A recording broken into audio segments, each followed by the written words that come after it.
This is a great entry-level mower for the average homeowner that doesn't break the bank.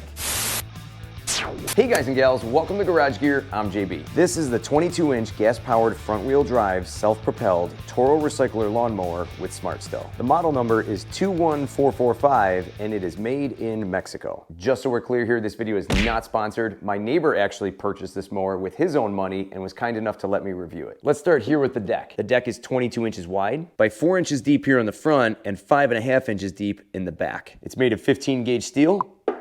And this is actually a 3-in-1 model because it can bag, mulch, and side discharge. Once you register this mower with TORO, they'll send you a side discharge chute. The side discharge chute will actually rest right here and it'll shoot all the clippings out to the left side of the mower. This deck is equipped with TORO's Vortex technology. This is designed to allow more air to get underneath the deck to improve cutting and mulching. The deck has 4 metal height adjusters and 1 for each wheel. This mower can go all the way down to 1 inch and then all the way up to 4 inches, which is kind of nice because some cheaper mowers can only go up to 3. This really allows you to cut some taller grass. There's also a little secret with these. Let me show you. You see all these little tabs right here on the height adjuster? That's what locks this handle into place. But this handle can actually go a little bit further. You can actually take the height adjuster and push it all the way past that last tab and it'll ride about 1/4 inch higher. I'll do it here on this one, same thing. Push it all the way past, boom, just like that. And that deck now rides really high. Pretty easy to adjust these. You just slide them on down and lock them into place. Kind of a cool feature with those height adjusters because not many mowers can go that additional height. It's a game of inches, gentlemen. Now this TORO rolls on 8-inch by 2.25 inch wheels up front and 10-inch by 2.25 inch wheels in the back. The taller wheels in the back make this more easier to push and steer and help steer this video in the right direction with the YouTube algorithm. Would you mind hitting that like button? Thank you. Now these wheels do have some get up and go with the front wheel drive system. It does pull this unit along nicely. Pretty simple to operate. You're just gonna pull up on the drive bale with your fingers down below and away you go. All you're doing is doing this all day. The handlebars are made of a 1-inch tubular design all the way around, and TORO does claim here that this arc here in the handlebars is ergonomically designed to help you lift the mower up. There are 2 height adjustment settings on these handlebars, and they do fold flat for better storage, and I'll get into that later. Now let's talk about what's powering this whole unit. This is the 150cc EXI Briggs & Stratton engine with 6.25 foot-pounds of torque. It's equipped with a 0.27 gallon gas tank, and these engines do have a decent sized mouth for pouring gas in. Also, here's a little tip. If you stick your finger down, you can feel the bottom ridge of this pipe. It's about as far down as your fingernail. That's the line where you want to fill this gas tank up to. Be advised that if you do fill that gas pipe all the way to the very top, and then you go to stand this unit into the stow position, you will leak out gas. It's best to leave the gas below that pipeline. By the way, these engines do sip gas, which is really nice.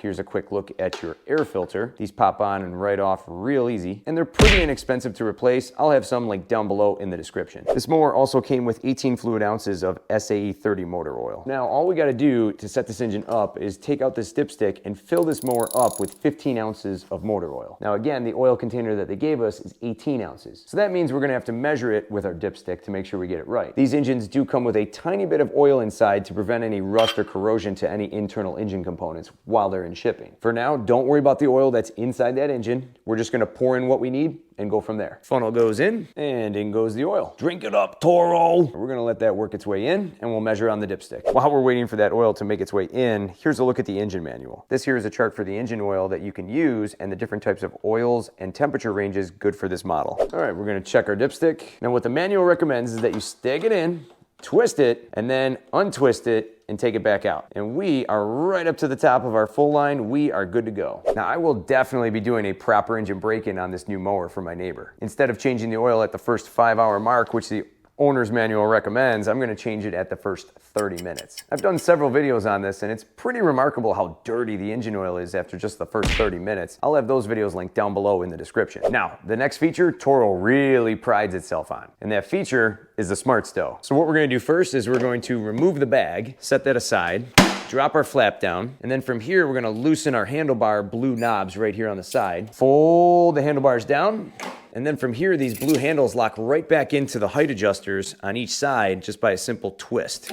just like that. From here, all we gotta do is tip the mower right up. So this is kind of becoming a common feature on a lot of mowers now today. This is actually a pretty nice way to store your mower and get it up out of the way. It also makes cleaning out your deck really nice because you have full access here. And speaking of access, you have full access to the blade. In this position, you can easily unbolt the blade, take it off, sharpen it, pop it right back on, screw in your bolt, and you're good to go. Now, speaking of the blade, if you really want to give your lawn the best quality cut with this recycler, you're gonna want to make sure that the blade is sharp because this deck does not have the super recycler kickers that the higher end Toros do have. So by keeping that blade sharp, you're gonna make sure that you're mulching to 100% of this mower's capabilities at all times. Now here's some other valuable information about this Toro recycler. The total weight is 72 pounds. This mower is ideal for lawns less than half an acre. The 2.1 bushel bag on the back is capable of holding a lot of clippings. And this whole mower has 2 warranties. First, for this whole steel deck unit, it's a 2-year consumer warranty and a 45-day commercial warranty. And this unit comes with a 3-year consumer GTS starting guarantee, as well as a 90-day commercial GTS guarantee. Well, if you're ready, I'm ready. Let's go fire this mower up. Let's give it a pull and see how she does. Not bad, first pull.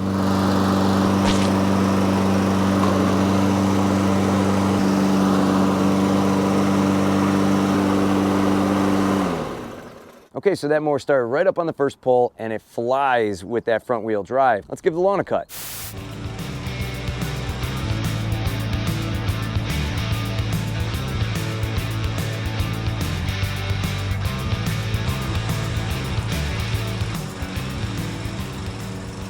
Now here's what I like about this mower. This is a great entry-level mower for the average homeowner that doesn't break the bank. Are there better ones out there? Sure. But you get a lot of value at this price point and a lot less headaches compared to some other new mowers. Cut quality. Toros usually hold a decent cut quality and this mower is no different. Just a heads up, we did get about a good 2.5 inches of rain and I did allow the lawn to dry up, but I still had some damp spots. So this was a good test for this mower. The mower laid down a nice even cut in mulch mode. Lawn stripes were noticeable, but if you're looking for super distinct stripes, you're gonna need a striping kit for this mower. I'll have one link down below. This Toro recycler only left a few clippings in mulch mode where the grass was really tall and the mower was relatively easy to navigate around the lawn. There was a reasonable amount of deck suction with this mower, so much that you could actually see the grass being sucked up underneath from the backside of the mower. Bagging was also outstanding with this mower, launching all the clippings to the far back of the bag. The front wheel drive system also pulls you along nicely, and the mower does move at a pretty good pace. It's definitely not a slow walk, and you can count on getting your lawn cut in a reasonable amount of time. Next, the deck. The steel deck extends past the front and back wheels, where companies are cutting back and